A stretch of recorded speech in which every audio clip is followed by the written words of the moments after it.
Pada zaman dahulu kala, hiduplah seorang janda bersama dua orang anak laki-lakinya yang sudah remaja.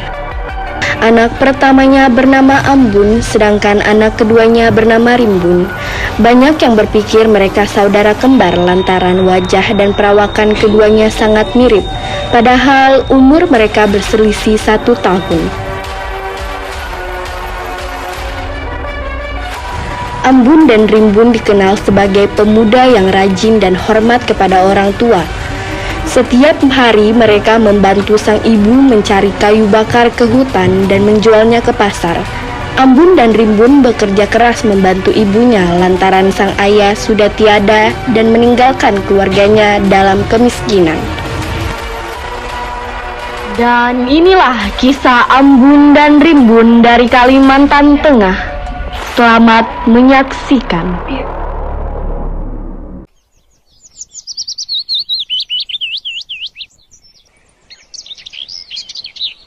Rimbun, sudah siap pergi ke hutan hari ini?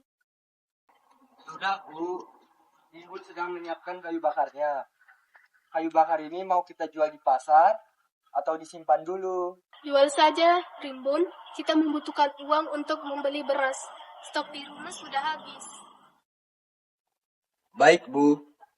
Hati-hati di hutan ya, Nak. Jangan lupa berdoa sebelum berangkat. Iya, Bu. Kami akan berdoa sebelum masuk ke hutan. Setelah pulang dari menjual kayu, Rimbun menghampiri ibunya yang berada di dalam rumah dan memberitahu ibunya bahwa ia telah pulang dari menjual kayu dan merasa lapar. Ibunya pun segera menyiapkan makanan dan menyuruh Rimbun memanggil kakaknya. Ibu, hamba sudah kembali dari pasar. Semua kayu sudah laku terjual. Namun ini perut hamba terasa kosong sekali. Alhamdulillah, Nak. Panggillah kakakmu. Ibu sudah menyiapkan makanan untuk kalian. Baik, Bu.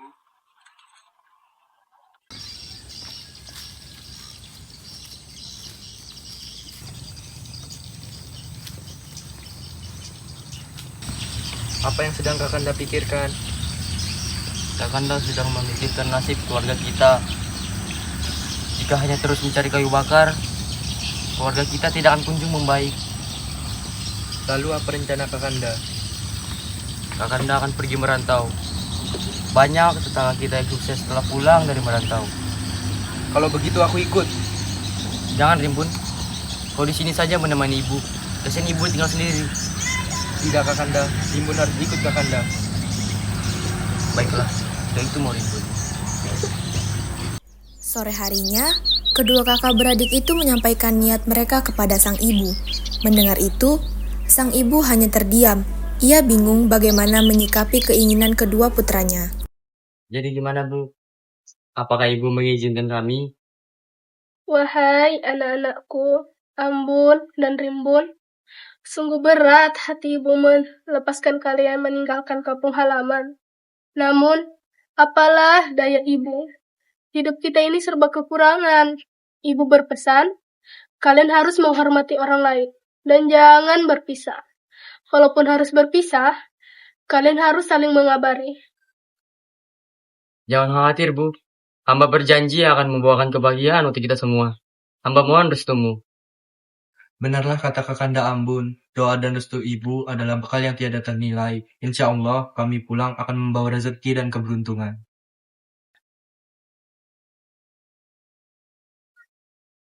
Semoga ranginya harta hala langit. Ambun, Rimbun, Benda apa itu, Bu? ini adalah senjata pusaka. Senjata pusaka ini adalah peninggalan dari almarhum ayah kalian. Tapi ingat, kalian hanya boleh menggunakan saat keadaan mendesak saja.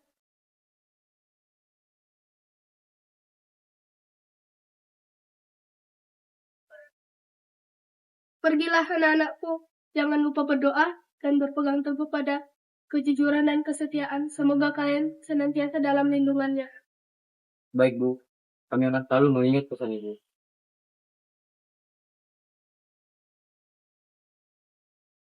Ambun dan Rimbun berjalan menyusuri hutan, menuruni lembah dan menyeberangi sungai. Mereka berjalan mengikuti arah matahari terbenam.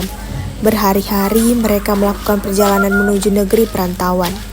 Ketika memasuki hari ketujuh, Rimbun mendadak jatuh sakit karena kelelahan berjalan jauh. Melihat kondisi adiknya itu, Ambun pun panik. Ia mencoba mengobati adiknya dengan memberinya minuman dari berbagai macam air akar-akaran.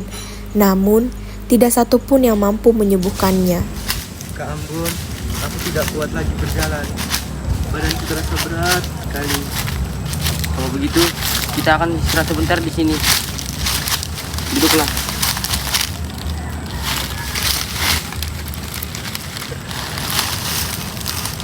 Kamu tunggu sebentar di sini ya.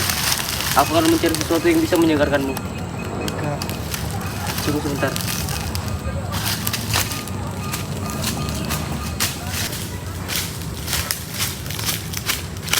Rimbun, ini ada air dari akar-akaran. Minumlah. Siapa tahu ini bisa memulihkan tenagamu.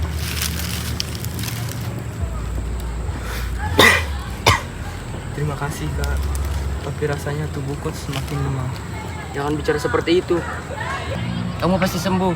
Aku yakin. Aku akan mencari sesuatu yang bisa menyembuhkanmu. Tunggu sebentar di sini. Kak, berhenti sejenak. Aku ingin mengatakan sesuatu. Jangan bicara seperti itu. Kamu butuh istirahat, adikku. Terima kasih sudah selalu menjagaku Kak. Tapi jika aku tidak bisa melanjutkan perjalanan ini, kumohon jangan berhenti. Temukan tujuan kita. Jangan bicara seperti itu, Rimbun. Kita akan sampai. Aku janji. Jangan pergi, adikku. Bangun. Bangun, adikku.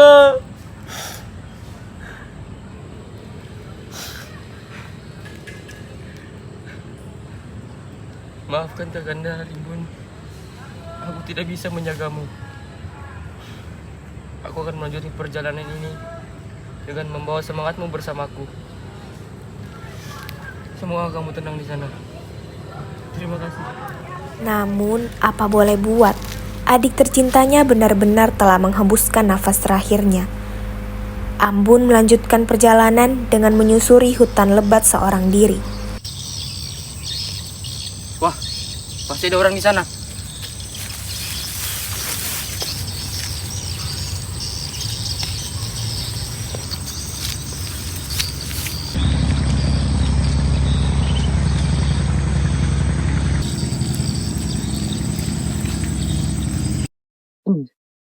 Sedang apa, Nek?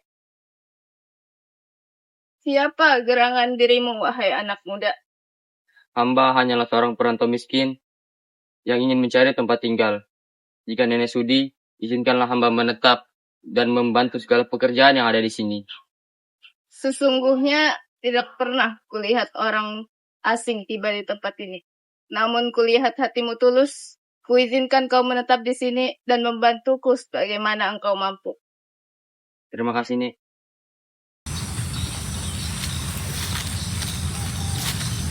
Selamat sore, Nenek. Kalian siapa ya? Nama saya Dahlia, dan ini Bagaskara. Kami diminta ke raja untuk mengantarkan sedikit bantuan. Nenek, ini beras dari istana. Wah, terima kasih. Tak kusangka pihak istana masih mengingat keberadaanku. Memang begitu, Nenek. Selain itu, kami membawa pesan dari istana. Raja akan mengadakan sayembara untuk putrinya, Putri Maharani. Barang siapa yang dapat melompat dari halaman rumah istana sampai dengan atap rumah istana dan membawa bunga, maka ia akan dijadikan menantu raja.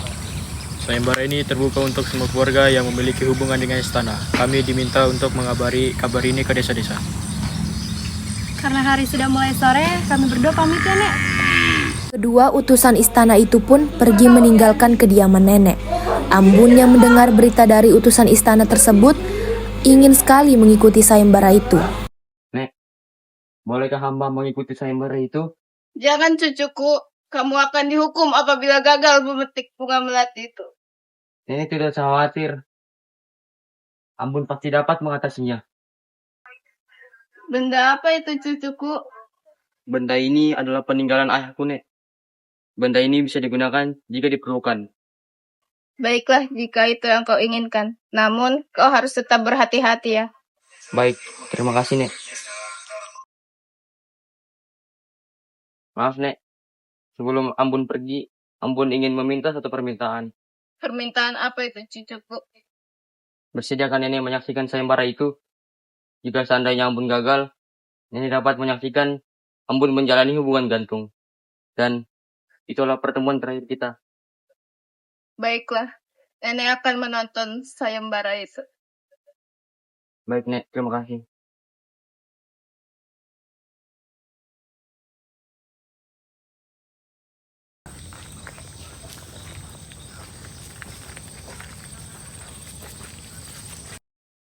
Sesungguhnya, nenek merupakan bagian dari keluarga kerajaan. Ya benar saja, Nek. Jika Nenek keluarga kerajaan, kenapa Nenek seperti terasingkan? Nenek diusir dari keluarga kerajaan tersebut sebab nenek menikahi suami nenek yang merupakan rakyat jelata. Oh, jadi seperti itu ya, Nek. Baiklah.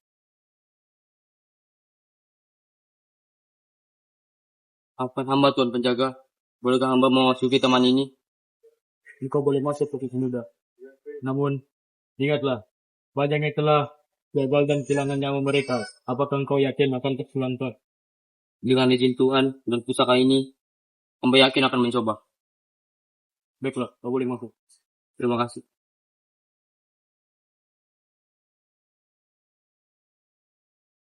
Setibanya di halaman istana, penonton sudah penuh sesak. Peserta sayembara tersebut terdiri dari beberapa orang. Kini tiba saatnya Ambon memperlihatkan kesaktiannya. Ketika Ambon memasuki arena, para penonton bertepuk tangan disertai suara ejekan. Putri Maharani yang sudah berada di atap istana dan berdiri sambil melihat Ambon.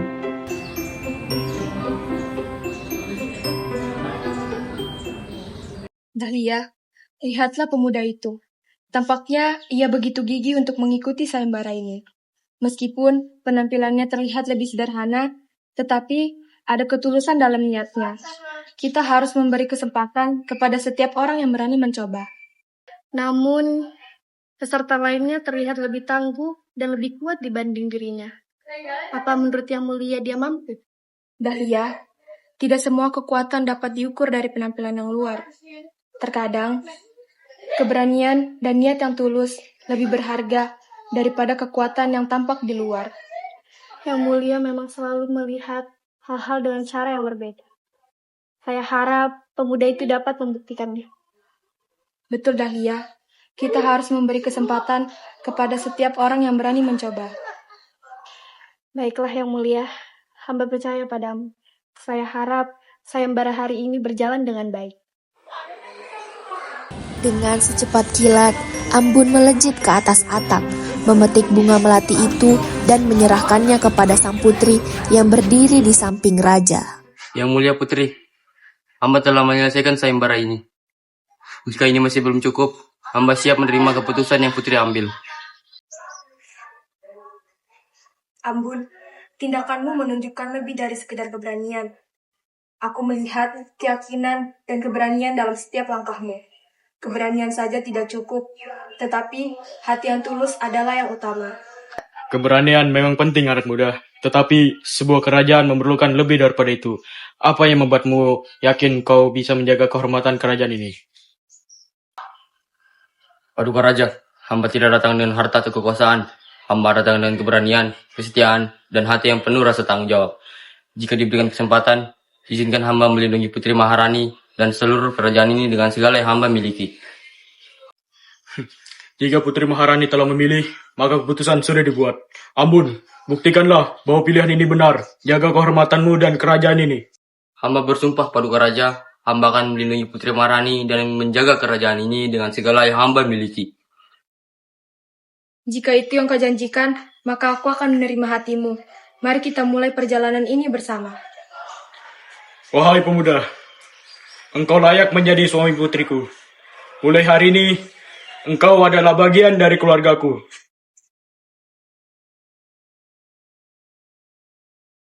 Yang Mulia, mengenai Ambon, hamba melihat keberanian dalam dirinya. Namun, apakah dia akan benar-benar menepati janji-janjinya? Janji kepada Putri Maharani bukanlah hal yang bisa dianggap ringan. Dahlia, aku paham kekhawatiranmu, tetapi aku melihat sesuatu yang lebih dalam pada Ambun. Keberanian dan ketulusan hatinya bukanlah hanya sekedar kata-kata, tetapi sebuah tekad. Aku percaya dia bisa dipercaya. Jika itu keputusan yang mulia, hamba akan selalu mendukung. Tetapi, ingatlah, yang mulia, saya selalu bersama Anda. Baiklah, terima kasih Dahlia. Karena keberhasilannya, Ambun pun dinikahkan dengan Putri Maharani. Pesta pernikahannya dilangsungkan meriah selama 7 hari 7 malam. Mereka pun hidup bahagia di istana.